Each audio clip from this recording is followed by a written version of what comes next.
안녕하십니까. 심양닷컴 김규태입니다. 14번째 폴드플랜 뉴스농장을 시작합니다. 오늘부터 뉴스농장 진행 방식을 변경합니다. 매 해마다 한 가지 주제로 토론을 진행합니다. 오늘은 정명옥 선생님을 모시고 식생활 교육의 중요성에 대해 알아봅니다. 어서 오세요. 네, 안녕하세요. 예, 우리나라 초중고등학교 11,900여 개 학교가 모두 학교급식을 실시하고 있죠. 그중에 이제 99%가 직영으로 운영되고 있습니다. 그럼 영양교사도 적어도 한 10,000명 이상 있어야 되는 게 맞죠. 공동조리도 있고 공동운영교가 또 있거든요. 그래서 직영 말고.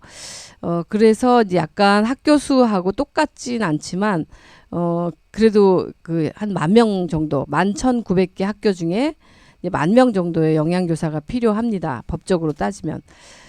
근데 이제 영양교사가 없는 학교는 그래서 학교급식법 제7조를 위반한 거나 마찬가지입니다.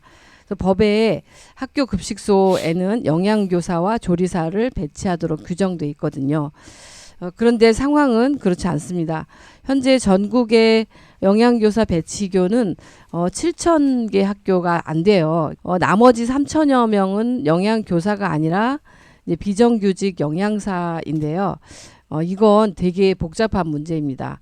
그래서 비정규직이 무기계약직이라 본인이 사퇴하기 전에는 해고를 할 수도 없습니다. 문제는 제가 이제 2주 전에도 말씀드렸듯이 그 영양교사나 영양사에게 수업권을 보장하고 행정 지원을 해야 의미 있는 영양식생활 교육이 이루어지는데 현실은 그렇지 못하다라고 하는 거죠. 영양교사는 이렇게 교육을 할 수 있는 그 자격이 되는데 영양사는 그게 자격이 없는 거예요. 네, 원래 이제 교원의 뭐 자격 뭐 이런 거에 저촉이 되는 거고요. 이제 학교장들에 따라서는 영양사는 교사가 아니기 때문에 아이들을 가르칠 수 없다라고 하는 생각을 되게 확고하게 가지고 있는 교장들이 있습니다. 현실적으로 보면 영양교사 배치율이 한 70% 된다고 하는데 네. 그러면은 30% 학교는 그러면은 이게 그 영양사가 그 영양 교육을 못 하는 거예요. 네, 현재는 대부분 안 하고 있고요. 이제 좀 열심히 하는 영양사 선생님들이 이제 뭐 동아리 정도 운영하는 학교가 아주 가뭄에 콩나듯이 그러면은 있습니다. 이제 그런 학교들은 그 영양 교육을 못 받는 거죠. 포기하는 거네요. 그러면. 그렇죠. 그러니까 학생 입장에서는 이제 학습권이 보장되지 못하는 거죠. 그러면 학교 교장이나 그 학교를 이제 운영하시는 분들에게 네. 그러면 영양 교육을 어떻게 할 거냐, 뭐 이거에 대한 대책을 좀 이렇게 누가 물어봤거나 뭐 그렇게 요구한 적은 좀 있죠. 있는데 학교장은 그렇게 얘기를 하죠. 이런 그렇게 얘기하는 분들이 있어요. 영양사는 그 교육 자료만 제공해라. 뭐 초등 같은 경우에 담임 선생님들이 영양 교육 한다. 그러니까 그 법에 영양 교육이나 이런 걸 하게 돼 있으니까 하는데 꼭 교육 주체가 영양사일 필요가 없는 거죠. 예, 영양사는 안 되니까 영양교사가 없는 상태에서는 그냥 담임교사한테. 근데 이렇게 뭐 제가 뭐 100%인지는 모르겠지만 제가 좀 이렇게 접해봤던 영양사분들 보면 네. 뭐 공부들도 많이 했고 뭐 교원 자격증도 가지고 있고 맞습니다. 예, 네. 그렇게 있는데도 불구하고 영양사라는 신분 때문에 네. 이제 교육을 이제 못 하고 있는 게 어쨌든 그 대부분의 현실인 거잖아요. 네, 네. 아주 비교육적인 현실이죠. 그러니까요. 교육 현장에. 예, 예. 뭐 영양교사 자격증이 있는 영양사 선생님들이 많습니다. 그러니까 나중에 영양교사로 이제 그 임용 시험을 보기 위해서 준비한 선생님들도 계시고요.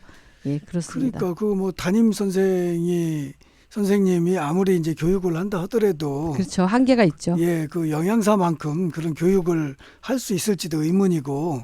그분들은 네. 영양식생활교육 전문가가 아니잖아요. 네. 아이들을 가르치는데 네, 네. 그게 아주 흔한 일이라는 건가요?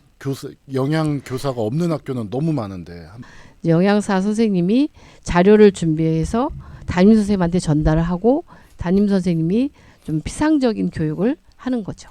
선생님 그건 말이 안 돼요. 국어 교과서를 저한테 발표자를 줘서 저보고 그 국어를 가르치라고 네, 하는 거나 그런 셈이죠. 다름 네. 없잖아요. 개선이 돼야 될 그런 이제 문제 같습니다. 김포 친환경 포도데이라고 이거를 했는데 전혀 엉뚱한 데서 이제 민원이 발생하는 거예요. 그때 이제 샤인머스켓을 했는데 샤인머스켓에 애들이 먹어보고 깜짝 놀라는 거예요. 포도에 씨가 있다고. 그러니까 집에서는 이게 씨 없는 포도만 먹어보다가 우리는 좋은 거라고 했는데 사실은 아이들한테는 그게 이제 좋은 건지 네. 안 좋은 건지를 그쵸. 이제 판단할 그럴 수 경우가 없는. 있죠. 예. 그 씨 없는 포도 같은 경우는 지베렐린 처리라고 해서 지베렐린 애시드 처리를 하게 되는데 이게 씨를 만들지 않는 역할을 하게 돼요. 호르몬 때문에.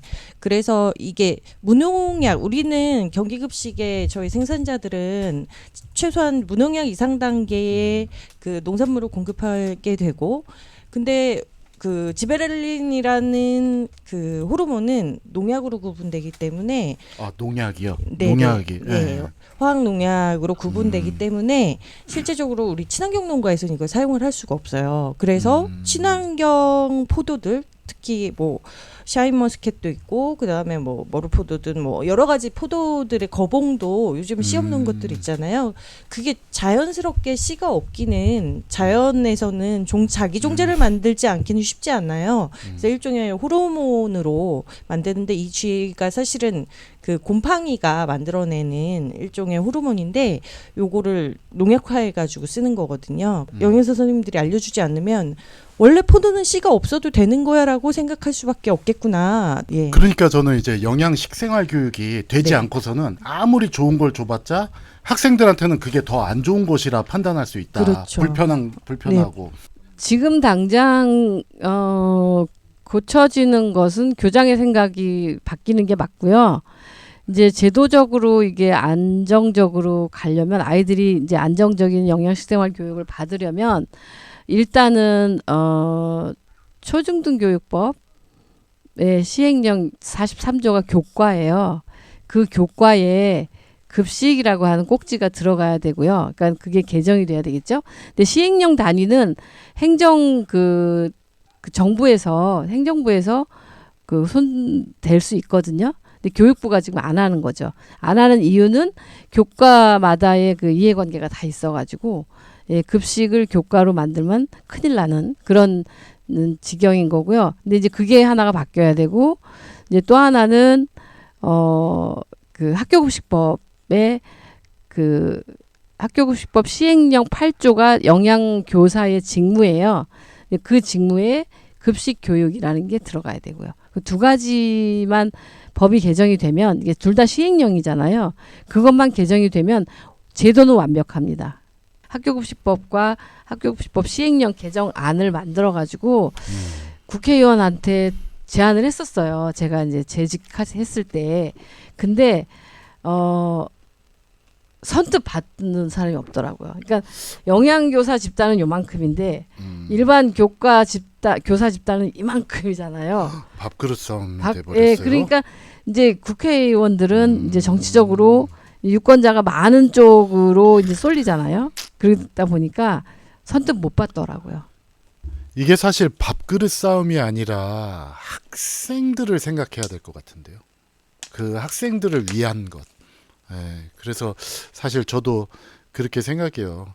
사실 뭐 국영수를 잘하는 것도 중요하지만 사실은 이제 먹는 게 좋은 건지 나쁜 건지를 판단할 줄 알고 쓰레기도 분리수거할 줄 알고 인성도 훌륭하고 막 이런 것들이 좀 기본이 돼야 되지 않을까. 기본은 배제한테 국영수만 잘해서 사회에 나와봤자 융통성도 없고. 괴물을 만드는 거죠, 괴물. 네. 네, 다음 소식입니다. 광주교육연수원이 23일부터 4일간 2024 영양교사 역량강화 직무연수를 실시하고 있다고 밝혔습니다. 4월 24일 광주교육연수원에 따르면 이번 연수는 영양교사를 대상으로 학생 맞춤형 영양교육, 식생활 지도, 급식위생관리, 영양을 함량하기 위해 기획했다고 합니다. 연수 과정이 재밌는데요. 멘탈이 바로 서야 급식이 바로 선다. 학교 급식 위생관리의 실제, 교육과정 속 영양수업, 함께 만드는 영양 수업 등 수업과 실무에 실질적인 도움이 되는 내용으로 구성되어 있습니다. 영양 선생님들이 좀 이런 그 역량을 좀 이렇게 강화하고 좀 이런 것들은 좀 그렇게 이제 필요하고 굉장히 이제 중요하다고 생각은 하면서도 자꾸만 이렇게 마음에 걸리는 게 그러면 영양사들이 있는 학교는 그 어떻게 할 건가 이제 요게 이제 자꾸만 이렇게 좀 내려서 이제 좀 떠나지가 좀 않습니다. 예, 그러면은 뭐 선생님이 이제 보시기에는 그 영양교사들한테는 어떤 역량이 이렇게 필요한 건지. 영양교사에게 필요한 역량이라고 하면 그 이제 식품 영양학에 대한 전문적인 그 새로운 지식과 또 새로운 기술 이것을 갖추는 거는 이제 기본이겠고요. 영양교사라면 학교 급식에 대한 확고한 생각을 가져야 할 것 같습니다. 저는 그것을 급식 철학이라고 하는데요. 지금 시대가 기후위기 시대잖아요. 그래서 그 기후위기가 또 먹거리의 생산, 가공, 유통, 소비까지 아주 밀접하다는 것이 과학적으로 많이 밝혀지고 있잖아요. 그래서 이제 피급식자에게, 그러니까 이제 학생이나 교직원들에게 무엇을 어떻게 준비해서 제공해야 이 기후위기 시대에 대응하고 또 적응할 수 있는가 하는 것이 이제 시대적 과제라고 생각을 합니다. 그래서 이 사명이 영양교사에게 부여되어 있는 거죠. 그래서 또 급식 시간에 또 늘 점심 시간이 매일 있는데 그 점심 시간에 또 그 영양 수업 시간하고 함께 학생들을 교육을 해야 되잖아요. 영양교사의 경우. 그렇기 때문에 또 교육적인 고민도 영양교사에겐 필요합니다. 다시 말해서 영양교사라면 당연히 교육 철학도 갖춰져야 되겠죠. 저는 너무 조바심이 난 거예요. 아이들이 기후위기를 어떻게 바라보고 있을까. 예. 그게 너무너무 중요하고, 근데 이제 그 아이들을 변화시키려면 교사 자신이 바뀌어야 되는 거예요. 위기의식도 느껴야 되고, 문제 해결력도 길러야 되고, 그러다 보니까 너무너무 지금 되게 중요한 시기라고 생각을 하는데, 정작 교육권이나 수업권이 이제 제대로 확보가 되지 않아서 되게 안타깝습니다. 예. 어린 아이들이 뭐 식생활 교육을 할 때 어린 아이들이 이렇게 그 경험한 것들은 이게 이제 평생 간다 그래요. 그 기억이. 그렇기 때문에 이제 그 학교에서 그 영양교사 선생님들이 차지하는 그런 위치는 굉장히 큰 것 같은데, 영양교사라 하더라도 사실은 뭐 이렇게 영양 교육을 이렇게 많이 할 수 있는 기회가 많은 것도 아니죠. 네. 예, 그렇죠. 이제 그런 것들이 좀 많이 좀 개선이 좀 돼야 되지 않을까, 좀 그런 생각이 좀 이렇게 들어갑니다. 네, 감사합니다. 예, 네. 굉장히 중요한 그런 위치에 있는 분들이라는 거 다시 한번 좀 이렇게 생각하면서 마치겠습니다. 수고하셨습니다. 네, 감사합니다. 예.